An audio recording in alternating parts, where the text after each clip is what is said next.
Hello kids! How are you today? I am Teacher Grace and I will be your English 4 teacher for today's lesson. But before that, do you have your pen, your notebook, and your learning module? That's great! Welcome to English 4, Module 4 for the 3rd quarter.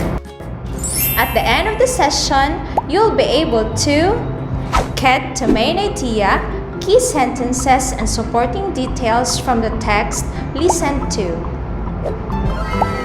Are you ready, kids? That's great! Let's start!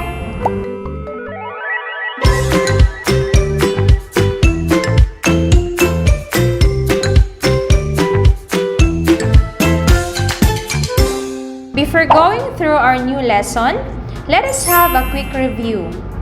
Are you ready? Let's start!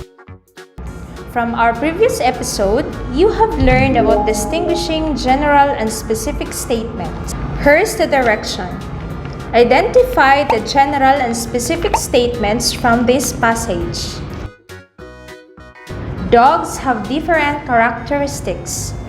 The only glands that dogs have are between their paw pads. Their sense of smell is more than 100,000 times stronger than a human.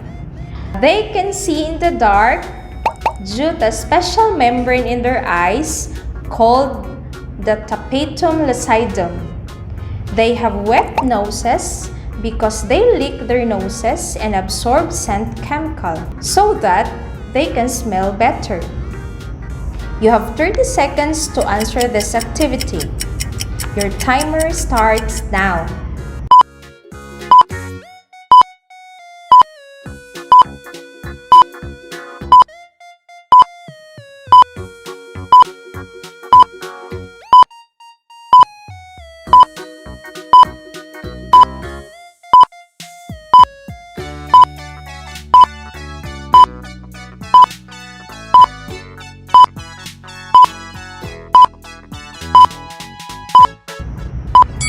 Time is up! Let's check your answer. The general statement is, dogs have different characteristics. The rest of the sentences are the specific statements because they support the general statement about the characteristics of dogs. Do we have the same answers? Great!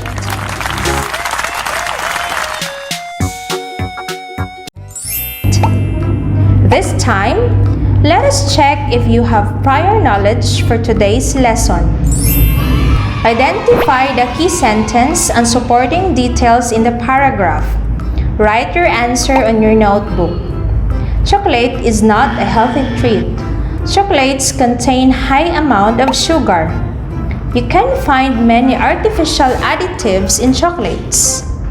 Eating too much of it is not good for your health. You have 30 seconds to answer this activity. Your timer starts now.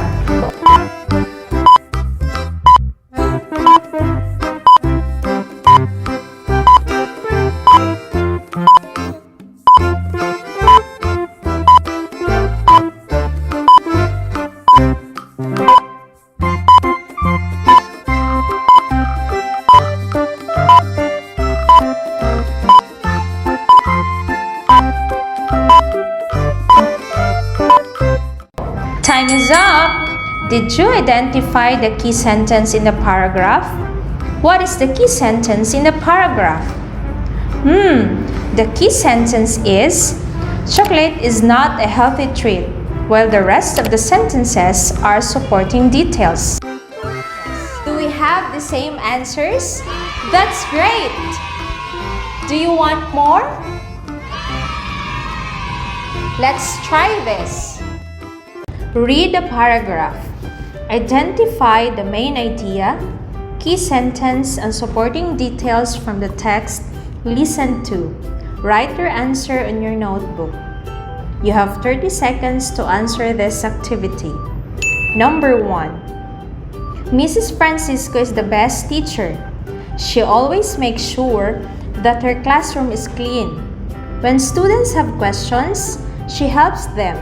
Sometimes, she rewards students with pens or any school materials. Your timer starts now.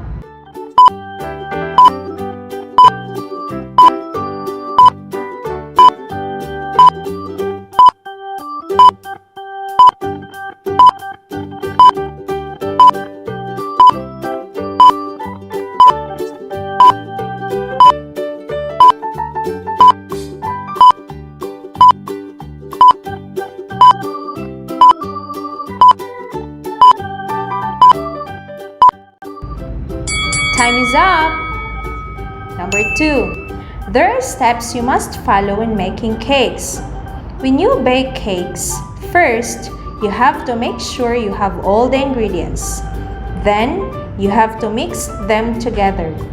Finally, you have to put them in the oven. Timer starts now.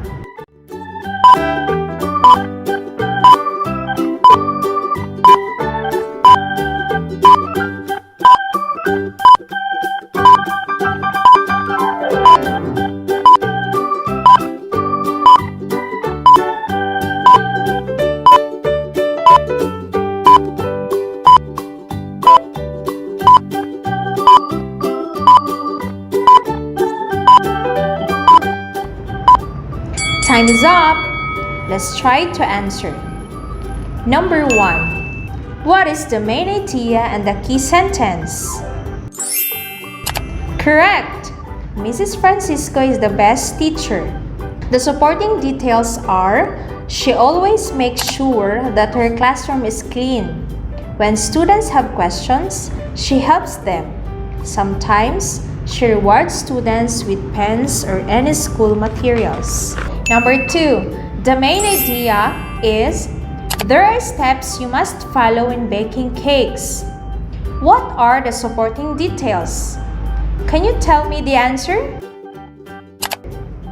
Very good! The supporting details are, when you bake cakes, first you have to make sure you have all the ingredients. Then you have to mix them together. Finally, you have to put them in the oven. Did you enjoy our activity, kids? Wow! It's nice to hear that. You are now ready to learn another lesson. Wow! Kids, are you ready for a new lesson? Great! Let's begin!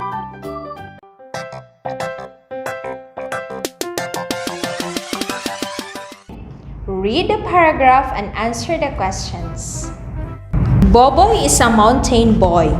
He lives in the house near a forest.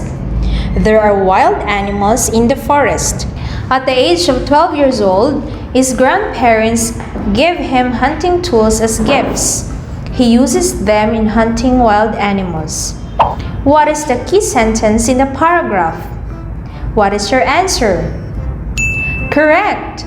The key sentence is, Boboy is a mountain boy, because it talks about the topic of the paragraph. It is what some calls as subject. What is the main idea of the paragraph? Can you tell me the answer? Brilliant! The main idea is the life of Boboy at the mountain, because it tells what the story is all about. It answers the questions what and who. What are the supporting details? The answers are, he lives in the house near a forest. There are wild animals in the forest. At the age of 12 years old, his grandparents give him hunting tools as gifts.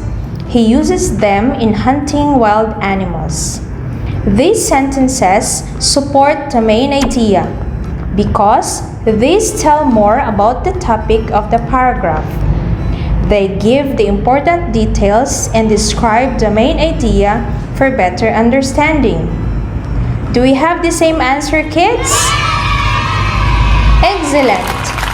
These questions are examples of identifying the main idea Key sentences and supporting details.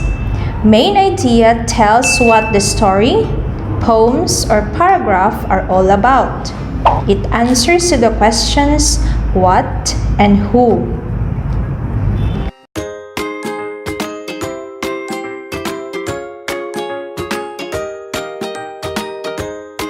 The key sentence is one which opens the paragraph. Mostly it comes in the beginning. It relates to the topic of the paragraph. Therefore, it is also called the topic sentence.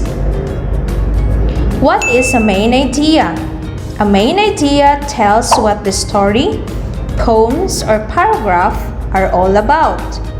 It answers the questions what and who, while the supporting details tell more about the main idea. They give the important details and describe the main idea for better understanding. How to find the main idea? Before you go through, first, you must read the title. Second, what is the text all about? Third, what is the topic? And during reading, these are the things that you have to remember. Look for and carefully read the text features. Is the text fiction or non-fiction? Look for information, words, and pictures that are repeated. And after you read, these are the things that you have to remember. Think about the most important point about the topic. What details or examples back up and support the main idea? And now, how to find the supporting details? First, identify the topic. Next, identify what the author is saying about the topic. Then, identify the details that support or explain the main idea.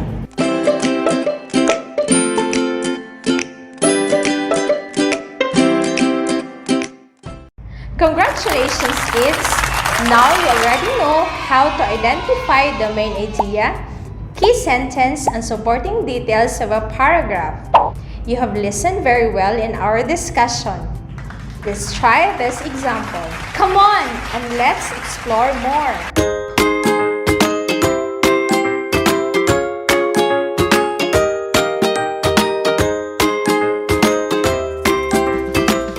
Coconut has many uses.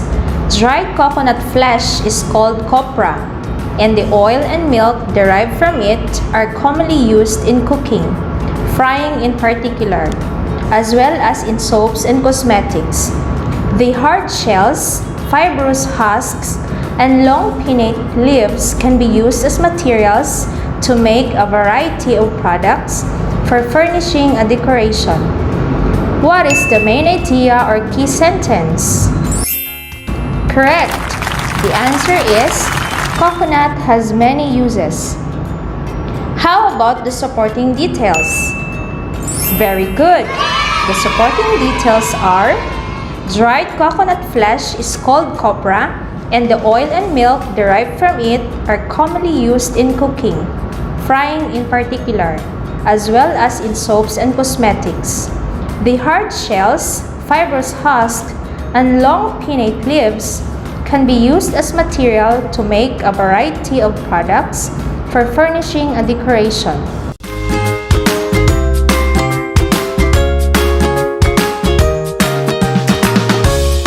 Did you finally understand the lesson, kids? Perfect! Now, it's time for you to try this activity on your own. Read and understand the paragraph carefully and answer the following questions. Write the letter of the correct answer on your notebook. You have 5 seconds to answer its question. Joy is an adventurous girl. She loves to travel the tourist spots in the Philippines. Last year, she climbed Mount Apo, the highest mountain in the Philippines, swam the deepest sea in Mindanao, and visited beaches and caves. Number 1. What is the main idea of the paragraph? A. She swam the deepest sea in Mindanao and visited beaches and caves. Letter B. She climbed Mount Apo, the highest mountain in the Philippines. C. Joy loves adventure like traveling, hiking, and swimming. Letter D. Joy is a girl. Your timer starts now.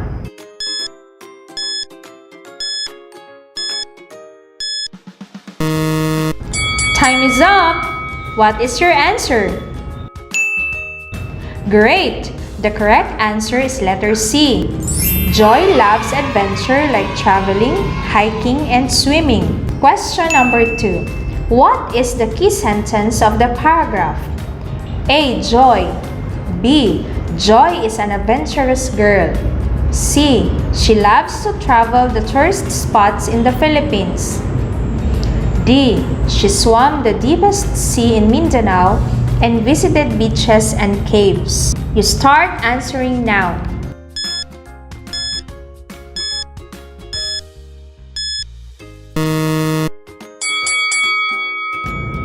Time's up! The correct answer is letter B. Joy is an adventurous girl. Question number 3. What are the supporting details? A. She loves to travel the tourist spots in the Philippines. B. She swam the deepest sea in Mindanao and visited beaches and caves. Letter C. She climbed Mount Apo, the highest mountain in the Philippines. She swam the deepest sea in Mindanao and visited beaches and caves. Letter D. A, B, and C. 5 seconds, start.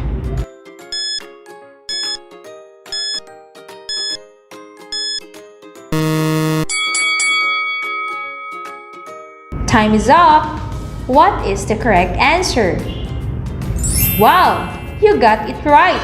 The answer is letter D. A, B, and C. Question number 4. I have a dog, Lucky. I teach him lots of tricks. When I tell him to sit, Lucky will sit or lie down. He also waves his paw to greet people. When I say, "Shake hands, Lucky," he will lift his leg. I don't know how many dogs can do such amazing tricks. What is the main idea of the paragraph? A. Lucky is my dog. B. Lucky is very smart. C. Most dogs can't dance. Letter D. Lucky waves his paws. Your timer starts now.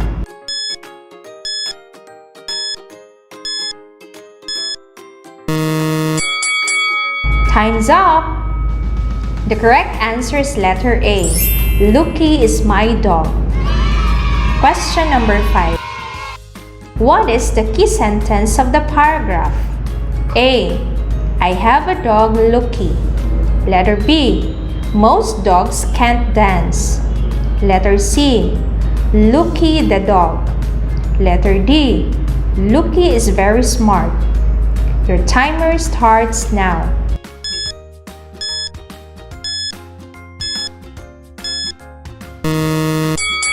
Time's up! Kids, what is your answer? Great job! You are right. The answer is letter A. I have a dog, Lucky. Were you able to identify the correct answer in each sentence? That's great! Good job, kids!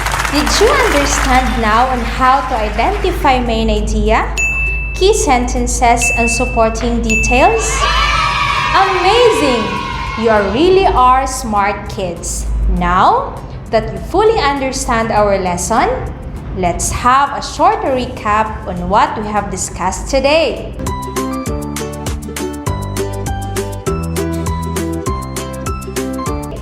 Main idea tells what the story, poems, or paragraph are all about. It answers to the questions what and who. while key sentence is one which opens the paragraph. Mostly it comes in the beginning. It relates to the topic of the paragraph. Therefore, it is also called the topic sentence, while the supporting details tell more about the main idea. They give the important details and describe the main idea for better understanding. Congratulations, kids! We are almost done with our lesson. Now, let us assess your knowledge by answering this activity. Here's the direction.